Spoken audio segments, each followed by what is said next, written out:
Channel Murtadin Perlu Tahu ini sharing ke-84 dengan topik menjawab tantangan Dr. Yonatan Purnomo di BBC episode 13. Mengapa orang Kristen selama 70 tahun membaca Alkitab terjemahan LAI tidak mempersoalkan Lukas pasal 6 ayat 12. Yesus yang adalah Allah kok berdoa kepada Allah. Langsung saja kepada Dr. Yonatan Purnomo. Ucapan Anda di timeline jam ke-1, menit ke-33, detik ke-1 sampai jam ke-1, menit 33, detik 68. Selama 70 tahun orang Kristen memakai Alkitab LAI, namun tidak mempersoalkan Lukas pasal 6 ayat 12. Yesus pergi ke bukit dan semalam-malaman ia berdoa kepada Allah. Loh, bukankah Anda, Dr. Yonatan Purnomo, termasuk orang Kristen yang hidup di dalam kurun waktu 70 tahun terakhir yang Anda maksud itu? Bukankah Anda pada waktu Anda kuliah dan menjadi doktor teologi termasuk orang Kristen yang tidak mempersoalkan Lukas pasal 6 ayat 12 yang Anda katakan itu? Mengapa Anda diam saja saat kuliah? Sampai menjadi doktor 2 kali lagi, cum laude. Cum laude dari mana? Di timeline jam ke-1, menit 26, detik 16, Anda mengatakan terjemahan LAI salahnya sama persis dengan saksi Yehova yang menyebabkan jadi Yesus itu bukan Allah. Di dalam statement ini tersirat memotivasi agar orang tidak percaya kepada Alkitab terbitan LAI. Sebab Anda sejajarkan dengan saksi Yehova yang dulu pernah dilarang di Indonesia. Jika memang benar ada niat ini, urungkanlah. Masukan dari saya, urungkanlah, batalkanlah. Sebab Anda sedang menantang Tuhan Yesus yang memerintahkan orang Kristen memberitakan Injil yang tertulis di dalam Alkitab terjemahan LAI ini. Kan ini cuma satu-satunya. Urungkanlah. Jangan main-main dengan Tuhan Yesus. Beliau Allah yang hidup sekarang di atas. Di timeline jam ke-1, menit ke-26, detik 24, Saudara Donditan karena membaca Alkitab LAI lalu salah interpretasi Lukas pasal 6 ayat 12. Yesus itu Allah kok berdoa kepada Allah. Menurut Dr. Yonatan Purnomo, yang salah itu LAI. LAI salah menerjemahkan Lukas pasal 6 ayat 12. Loh, Anda ini kan sarjana teologi, bukan sarjana bahasa, bro. Anda bergelar doktor di bidang teologi sebanyak 2 kali. Kok bisa-bisanya Anda tidak ngerti Lukas pasal 6 ayat 12 teologinya bagaimana? Bukankah seharusnya Anda bisa membimbing saudara Donditan ke interpretasi teologi yang benar? Karena Anda adalah doktor teologi, bukan doktor bahasa kan? Mungkin dua-dua, tapi di sini harusnya berfungsi doktor teologinya. Barangkali dua-dua Anda doktornya. Dokter teologi dan dokter bahasa, karena Anda sangat piawai menguasai beberapa macam bahasa, termasuk bahasa Mandarin, bahasa Tionghoa. Saya beserta semua orang Kristen yang bungkam selama 70 tahun tidak mempersoalkan Lukas pasal 6 ayat 12 karena mengerti. Karena mengerti, itu bungkam. Hanya Anda yang seorang doktor teologi 2 kali lulus cum laude yang tidak mengerti Lukas pasal 6 ayat 12 itu teologinya bagaimana. Lalu menyalahkan LAI salah menerjemahkan. Bahkan Anda tidak bisa merasakan bahwa saudara Donditan itu sedang membawa orang lain agar tidak percaya bahwa Yesus itu adalah Allah yang berwujud manusia. Memang itu pekerjaan saudara Donditan. Sekarang, ya mulai tahun 2023 saya sudah tanggapi ucapan beliau ini tentang ini Lukas 6:23. Mari saya ajak Anda merenungkan ulang konsep teologi klasik yang semua orang Kristen percaya. Kemudian kita melanjutkan Lukas 6:12. Yohanes 1 ayat 1. Pada mulanya adalah firman. Firman itu bersama-sama dengan Allah dan firman itu adalah Allah. Sudah klasik sekali ini. Yohanes 1:14. Firman itu telah menjadi manusia dan diam di antara kita. Dan kita telah melihat kemuliaannya, yaitu kemuliaan yang diberikan kepadanya sebagai anak tunggal Bapa, penuh kasih karunia dan kebenaran.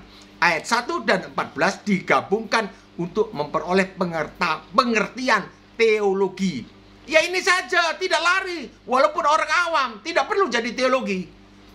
Tidak perlu jadi dokter dulu lalu baru ngerti. Jadi dokter kok nggak ngerti. Firman yang adalah Allah itu menjadi manusia.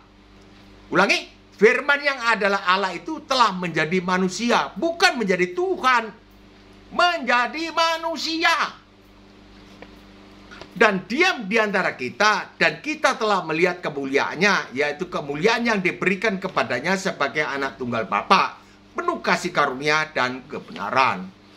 Memang nada-nadanya bicara saya adalah menyerang, sebab Anda keterlaluan, terus-terus mengganggu, menganiaya tubuh Kristus. Saya sudah ulang-ulang ingatkan. Sudah ada 3, tambah 1 baru-baru. Meninggal juga orangnya. Sudah saya beritahu berulang-ulang, jangan, tidak menurut. Ya terserah saja. Matius 1:20. Malaikat Tuhan nampak kepada Yusuf dalam mimpi dan berkata kepada Yusuf, Yusuf, anak Daud, janganlah engkau mengambil Maria. Janganlah engkau ragu mengambil Maria sebagai istrimu, sebab anak yang di dalam kandungannya adalah dari Roh Kudus. Dari Roh Kudus, dari Allah. Jangan ragu. Iya, Maria akan melahirkan anak laki-laki. Anak laki-laki, bukan Tuhan laki-laki. Dan engkau akan menamakan dia Yesus, karena dialah yang akan menyelamatkan umatnya dari dosa. Akan menyelamatkan umatnya dari dosa. Artinya Allah menjadi manusia untuk menyelamatkan umatnya dari dosa. Menjadi manusia yang tidak berdosa untuk menyelamatkan orang berdosa. Kita mulai rangkum pengertian ayat-ayat ini semua guna memperoleh konsep teologi yang benar. Sebenarnya surat ini Mbak tujukan secara umum, secara terbuka. Ya seberapa banyak orang yang mendengarnya, itu yang mengerti. Sanggahannya ini, firman itu telah menjadi manusia laki-laki bernama Yesus. Dikandung dan dilahirkan oleh seorang perawan Maria. Dan diam di antara kita, dan kita telah melihat kemuliaannya, yaitu kemuliaan yang diberikan kepadanya sebagai anak tunggal Bapa, penuh kasih karunia dan kebenaran. Tujuan Allah menjadi manusia tidak berdosa bernama Yesus ini adalah menyelamatkan umat manusia dari hukuman akibat dosa-dosa mereka. Bagaimana caranya? Roma 8 ayat 3. Dengan jalan mengutus anaknya sendiri di dalam daging, ya Yesus Kristus, firman menjadi daging, pakai daging yang serupa dengan daging yang dikuasai dosa karena dosa, serupa dengan daging kita yang dikuasai dosa karena dosanya Bapa Adam. Ia, Allah, telah menjatuhkan hukuman atas dosa di dalam daging Yesus Kristus yang tidak berdosa. Ayat 4, Roma 8 ayat 4, supaya tuntutan hukum Taurat digenapi di dalam kita, di dalam umat manusia. Artinya umat manusia tidak bisa dituntut oleh sang hakim masuk neraka berdasarkan hukum Taurat. Karena hukum Taurat, hukumannya sudah dijalani oleh anak Allah ini. Kita bahas sekarang Lukas 6:12. Pada waktu itu pergilah Yesus ke bukit untuk berdoa, dan semalam-malaman ia berdoa kepada Allah. Jadi waktu itu pergilah Yesus yang adalah Allah yang menjadi manusia. Allah menjadi manusia. Jadi yang kelihatan itu apa? Manusia. Ke bukit untuk berdoa, dan semalam-malaman ia berdoa kepada Allah. Manusia berdoa kepada Allah, bukan berdoa kepada yang lain. Jadi waktu itu pergilah Yesus yang adalah Allah yang menjadi manusia tidak berdosa. Dia pergi ke bukit untuk berdoa, dan semalam-malaman ia berdoa kepada Allah.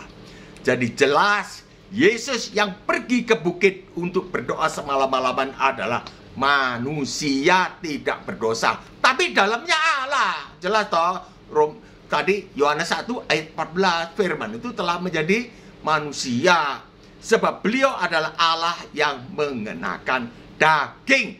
Roma 8 ayat 3. Yesus sebagai manusia tidak berdosa tentu berdoa di dalam roh, sebab Allah itu roh, kepada Allah, bukan kepada yang lain. Lamanya pun berdoa semalam-malaman sampai siang keesokan harinya, melebihi tukang ronda jaga malam. Ini orang tak berdosa. Kalau orang berdosa, berdoanya cuma sebentar, paling lama 10 menit. Itu pun mengikuti cara-cara yang telah ditentukan. Ya, sampai di sini dulu. Saya mohon pamit undur diri. Saya kira cukup. Karena itu jelas secara teologi. Mau diterjemahkan secara apa lagi? Pak Doktor Teologi, Pak Doktor Yonatan. Dokter Anda dokter teologi. Jadilah terang, jadilah garam di dalam kegelapan dunia ini. Jangan jadi seperti ini. Jangan. Untuk menonjolkan diri tidak perlu. Tidak perlu kita mementingkan ini. Tuhan Yesus sudah mau datang di atas langit.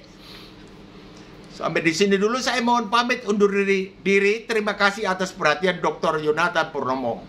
Kiranya bisa mendapat manfaat dari bahasan saya. Jika ada koreksi atau pertanyaan, silakan memberi komentar. Terima kasih sebelumnya. Jika ingin mendapat kiriman bahasan berkualitas yang lain, tekanlah subscribe. Untuk menolong teman dan keluarga, bagikanlah share video ini. Insya Allah kita masih bisa jumpa lagi besok atau lusa dengan bahasan serius yang lain. Salam damai sejahtera. Shalom.